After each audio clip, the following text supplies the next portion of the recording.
The courtroom was supposed to be silent, but instead it shook with the sound of splintering wood. Every head turned. Every eye widened. The heavy oak bench, the kind that had stood in Judge Judy's studio courtroom for years without so much as a scratch, gave way beneath the weight of one woman. The crash echoed like a gunshot, and in that instant what should have been a routine case transformed into something no one in that room, or watching from home, would ever forget. The woman, known only as Karen in the internet storm that followed, stood up with righteous fury, pointing her finger not at the broken wood, not at her own embarrassment, but at Judge Judy herself. And then came the words that turned disbelief into gasps. She announced she was suing Judge Judy for damages. Before we dive into this incredible case, tell me in the comments where you're watching from. I love seeing where my viewers are around the world. And don't forget to hit that subscribe button so you never miss more unbelievable cases like this one. Now sit back, relax, and enjoy the video. At first, people thought it was a joke, a prank, a desperate bid for attention that Judy would dismiss with a smirk and a wave of her hand. But Karen wasn't laughing. She was dead serious, and her audacity filled the air like poison. In her mind, she had just turned a humiliating accident into a payday. She thought she could flip the courtroom against the most feared television judge in history. But what she didn't know, what nobody knew at that moment, was that she had just triggered one of the most devastating takedowns ever captured on camera. Because 47 seconds later, Karen wouldn't be suing Judge Judy. She wouldn't be walking out with a victory. She would be sitting in stunned silence, slapped with a $50,000 bill, her arrogance shattered, her reputation destroyed, and her name etched into viral infamy. The question isn't how Judy won. It's how Karen ever thought she could win in the first place. And that's where this story begins. Inside a courtroom where arrogance collided with law, where entitlement met its match, and where a woman who thought she could play the system learned that Judge Judy doesn't just rule with the law. She rules with finality. This wasn't just another Judge Judy case. This was the moment arrogance tried to sue authority itself. Karen strutted into that courtroom with the swagger of someone who believed cameras were on her side, who believed the internet would carry her on its shoulders for daring to humiliate Judy on her own stage. She thought she had found a loophole, an accident she could spin into victimhood, a broken bench she could twist into evidence of neglect.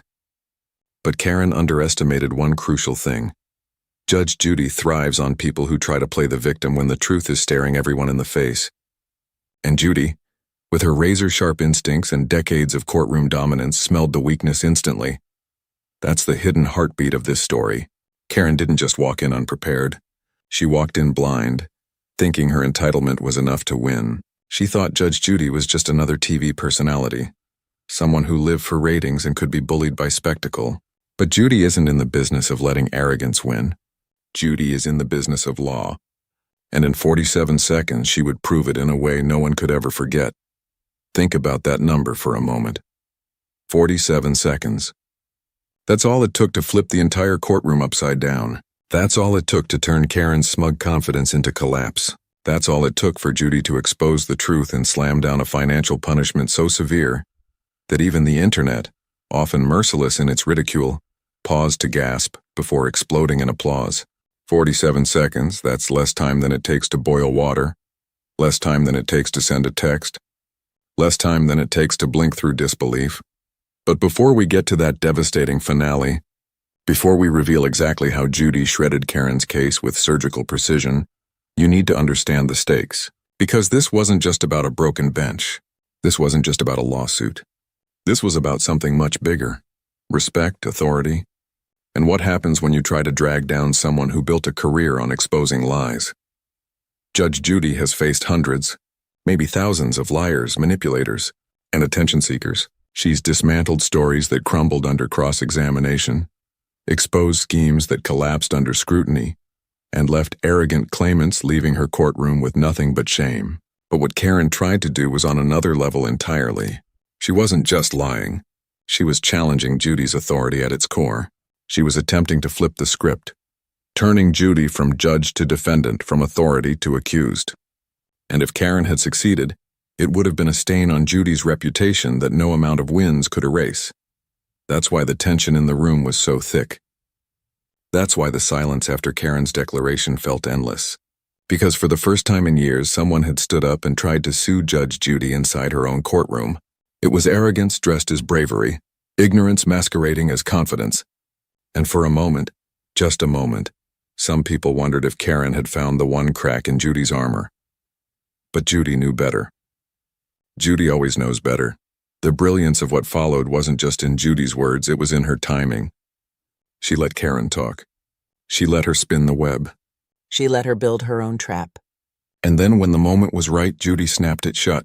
That's the genius of 47 seconds. It wasn't chaos. It was precision. And it's the reason Karen didn't just lose. She lost everything she thought she could gain. And here's the part you can't miss. This case wasn't just entertaining television. It became a viral masterclass in what happens when arrogance collides with truth. Social media didn't just laugh at Karen. They dissected her downfall, replayed Judy's response, and turned those 47 seconds into a cultural lesson. Don't play games in Judge Judy's courtroom. Because when the law is on Judy's side, and it always is, your lies don't just collapse. They collapse in front of millions. So here's the story of how Karen broke a bench, sued Judge Judy, and ended up with a debt bigger than she ever imagined. It's the story of arrogance meeting its match. And it's the story that proves once again that you don't come for Judge Judy unless you're ready to lose. When Karen pointed her finger at Judge Judy and announced her lawsuit, the air in the courtroom turned heavy. This wasn't just about splintered wood anymore, it was about authority. Karen's claim, bold and absurd as it sounded, carried a hidden danger. If she could convince the room, if she could even plant a seed of doubt, it would mean Judge Judy's courtroom wasn't untouchable.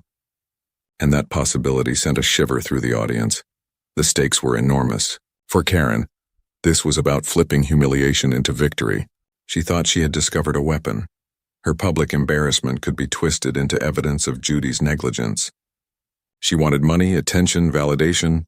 In her mind, the cameras were rolling in her favor, capturing a victim bravely standing up to an iron-fisted judge. If she succeeded, Karen would walk away not only richer, but with the glory of having embarrassed the most feared TV judge in America. But for Judge Judy, the consequences were even greater. This wasn't just another foolish claimant with an inflated sense of self. This was an open challenge to her authority in her own courtroom. If Karen's accusation held even a flicker of credibility, it would signal that Judy's word could be bent, her rules undermined, her authority shaken.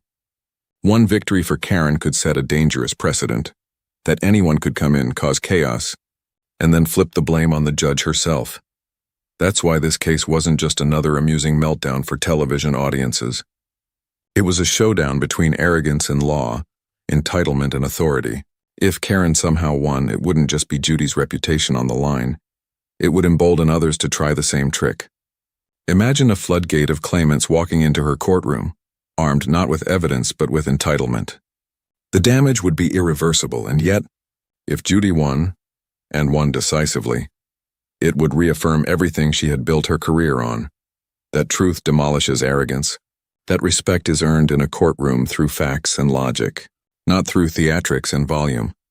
This was more than splintered wood and shouted accusations. This was a battle for credibility, for the very essence of Judy's authority. The cameras weren't just recording a case. They were capturing a test of principle.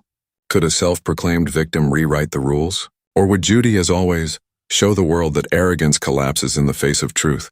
The answer was coming, and fast. But before the hammer fell, everyone in that courtroom understood the gravity. Karen wasn't just suing Judy. She was suing the system. She was suing the very idea that law has weight, that authority has meaning. And that's why, when Judy struck back, it wasn't just a response. It was a reckoning. To understand the storm that unfolded in Judge Judy's courtroom, you first have to understand Karen herself. She wasn't just another litigant passing through. She was the type of person who believed the world revolved around her. Loud, entitled, convinced that every inconvenience was someone else's fault. Karen had built her entire life around blaming others and twisting stories until she came out looking like the victim. In her neighborhood, she was known for making scenes in grocery stores, shouting at cashiers and demanding to speak to managers over the smallest disagreements. To Karen, rules didn't apply. She thought volume was power and drama was justice, and when she walked into Judge Judy's courtroom, She carried that same energy, convinced the cameras would elevate her antics into victory. Karen wasn't prepared with evidence or logic. She was prepared with outrage. She thought her humiliation, breaking the bench, could be spun into negligence. In her mind, it wasn't her responsibility. It was the court's. And if she framed it right, she could not only erase her embarrassment but turn it into a financial win. But what Karen didn't realize was that her reputation preceded her. This wasn't the first time someone like her had tried to weaponize victimhood in Judy's courtroom. And Judge Judy had a track record. She didn't just dismiss arrogance, she dismantled it. Karen's mistake wasn't the broken bench. It was thinking that the performance that worked at supermarkets and customer service counters would work in a courtroom ruled by law, logic, and razor-sharp authority. That was the fatal flaw in Karen's plan. She underestimated her opponent. She believed Judge Judy was a television character to be toyed with, not a seasoned judge who had spent decades exposing liars and manipulators. And when Karen stood up that day, finger pointed and voice dripping with false confidence, she didn't see the trap she was walking into. The truth is, Karen wasn't a victim of a broken bench. She was a victim of her own arrogance. And in Judy's courtroom, arrogance always pays the highest price. If Karen's arrogance was the spark, then Judge Judy was the fireproof wall standing in its path. To truly grasp why this confrontation spiraled into one of the most unforgettable courtroom moments ever caught on camera, you need to understand who Judy is and why challenging her was the single biggest mistake Karen could make. Judge Judy, born Judith Sheindlin, built her career on a foundation of discipline, intelligence, and a razor-sharp intolerance for nonsense.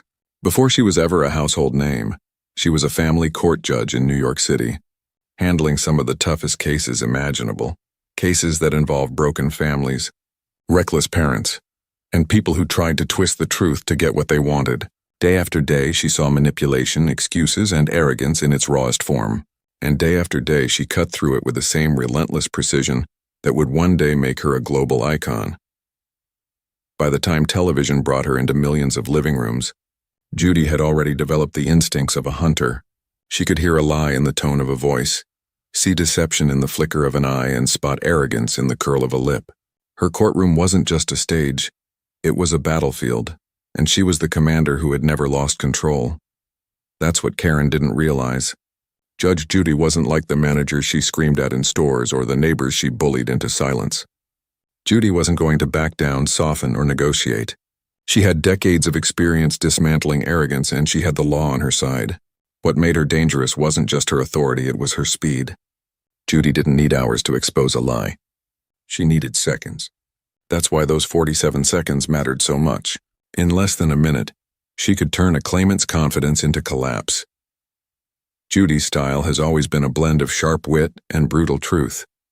She doesn't sugarcoat, doesn't coddle, and doesn't allow theatrics to overshadow facts. When someone like Karen walks into her courtroom convinced that victimhood will win the day, Judy sees right through it. She spent too many years watching people twist reality to benefit themselves, and she knows exactly how to snap it back into place.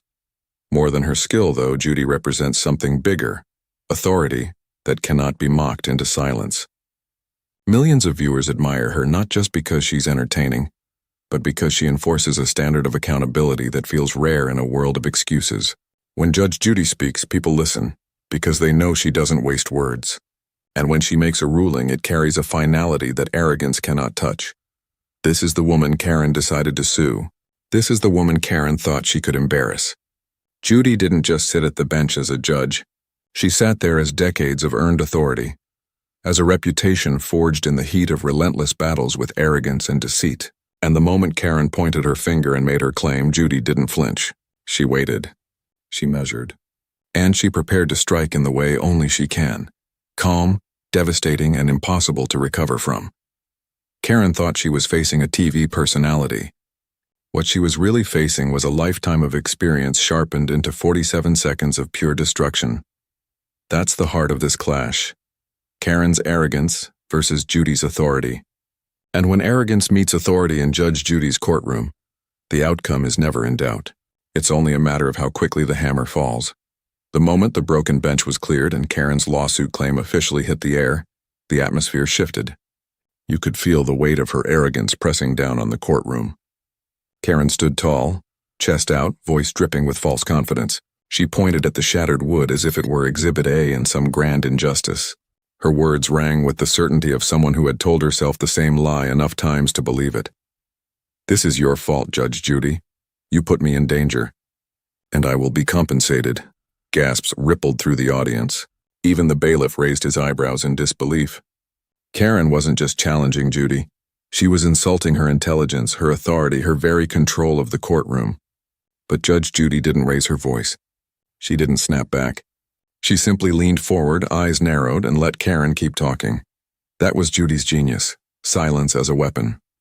While Karen blustered, Judy was already dissecting every word, every gesture, every contradiction.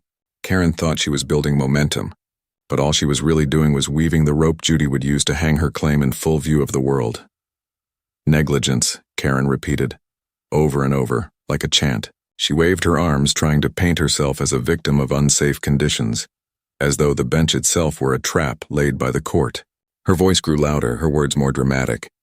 She was no longer testifying, she was performing. The audience shifted uncomfortably. Some people looked at Judy, waiting for her to strike. But Judy stayed still, her expression unreadable. Only her eyes betrayed what was coming, sharp, focused, unblinking. Then Judy moved. Slowly, deliberately, her pen tapped against the desk once, twice, and her voice, calm but edged with steel, cut through the room. "Are you finished?" The question froze Karen mid-sentence. For the first time, doubt flickered across her face. Judy continued, her tone still controlled. "Because if you are, I'll address your claim." The silence that followed was crushing. The entire room knew the tables had just turned. Karen thought she had Judy on trial. But with one simple question, Judy had shifted the power back where it belonged. Karen had said too much. And now the countdown had begun. The 47 seconds that would strip her arrogance bare and leave her owing $50,000. The pause lasted only a breath, but it felt like the room itself was holding still. Then Judge Judy began, her voice low, steady, and mercilessly clear. "You claim negligence, Miss Karen. Let's examine that, shall we?" Karen shifted uncomfortably, but Judy pressed forward like a seasoned hunter closing in on her prey. In seconds, she began outlining the facts. The bench was sturdy, inspected regularly, and had never before broken under the weight of any person. Court staff had records, dates, maintenance logs, evidence stronger than any words Karen could muster. Judy laid it all out with surgical precision, each point landing like a hammer. Karen tried to interject, but Judy's glare froze her in place. "Quiet. You'll have your turn," Judy snapped, her tone slicing through the air. The audience leaned forward. This wasn't a debate anymore. This was demolition. Then came the moment no one saw coming. Judy flipped the argument. "You're suing for negligence," she said, "but in fact the negligence here is yours. You knew your own condition, you ignored warnings, and now you want to turn your choices into someone else's liability." She tapped her pen sharply against her desk. "Not in my courtroom." Karen's face flushed. The confidence drained from her expression. She opened her mouth, but Judy cut her off again, her words striking like a verdict already decided. "Your claim is dismissed. And since you've wasted this court's time with a frivolous lawsuit, you will pay the penalty, $50,000. The room erupted. Gasps, whispers, even muffled laughter swept through the gallery. Karen's jaw dropped, her eyes wide as though the floor had fallen out from beneath her again. 47 seconds, that's all it had taken for Judy to turn Karen's arrogance into ruin. Karen stood frozen, the bravado gone, replaced by the pale realization that she hadn't just lost. She had been humiliated, dismantled, and left owing more than she could have ever imagined. The same audience she thought would cheer her now shook their heads in disbelief, some even smiling at Judy's effortless victory. Judge Judy leaned back, her expression calm once more. To her, this wasn't personal. It was justice. Another arrogant claimant had walked in thinking they could twist the system, and another had walked out defeated. If you think Judge Judy was absolutely right to shut down Karen's arrogance, smash that like button and drop an emoji in the comments, because this was one courtroom takedown for the history books. When the gavel fell, and Judge Judy declared the $50,000 penalty, the courtroom wasn't just stunned, it was electrified. The audience, the staff, Even the bailiff knew they had just witnessed something that would echo far beyond those four walls. Karen, who had marched into the room with swagger and confidence, now sat slumped, pale and silent. Her mouth opened once, twice, as though words might come, but nothing did. For the first time in her life, perhaps, she had no comeback. The silence that followed her defeat wasn't empty. It was heavy with meaning. Everyone knew that what had just happened wasn't merely about money. It was about power. Karen had tried to strip authority from the most commanding figure in television law, and in less than a minute, Judy had not only defended it, but amplified it. That's why the shock wasn't just about the ruling. It was about how quickly arrogance had been unmasked, how thoroughly confidence had collapsed. Karen's walk out of the courtroom was nothing like her walk in. She entered as a storm, shoulders back, chin high, pointing fingers. She left in fragments, her steps unsteady, her face drained of color. The cameras that had once seemed like allies now felt like executioners, recording every second of her humiliation. Clips of her downfall spread across social media within hours, cut and replayed millions of times. Each replay sharpening the lesson: don't try to play games in Judge Judy's courtroom. What came after was even more brutal than the ruling itself. Online, Karen became a symbol, not of bravery, not of victimhood, but of entitlement. Memes mocked her arrogance. Comment sections filled with laughter at her attempt to sue Judy. Hashtags sprang up overnight, branding her the woman who tried to beat Judy and lost 50 grand instead. The internet has a long memory, and Karen's name would now live there forever, pinned to her 47 seconds of infamy. But for Judge Judy, the aftermath was the opposite. Her reputation, already towering, soared even higher. Fans hailed it as one of her greatest takedowns, a reminder that her courtroom is a place where truth reigns and arrogance burns. Legal commentators called it a masterclass in courtroom authority. Even critics who had sometimes dismissed her show as television drama admitted this case was different. It was raw, it was real, and it was unforgettable. More importantly, the lesson of this confrontation went far beyond Karen. It became a cultural example of what happens when entitlement collides with accountability. Karen believed her embarrassment could be weaponized. She thought playing the victim would earn her sympathy, maybe even cash. Instead, she discovered the truth. When you challenge real authority with lies, the collapse is swift and brutal. In a way, Karen's downfall wasn't just her own. It became a warning to anyone who thinks arrogance is a strategy. Because the truth is simple. Arrogance always collapses under the weight of reality. And in Judge Judy's courtroom, that collapse isn't private. It's public. It's permanent. And it's unforgettable. Weeks later, people were still talking about it. Legal blogs dissected Judy's response, pointing out how every word, every pause, every fact was delivered with surgical precision. Motivational speakers even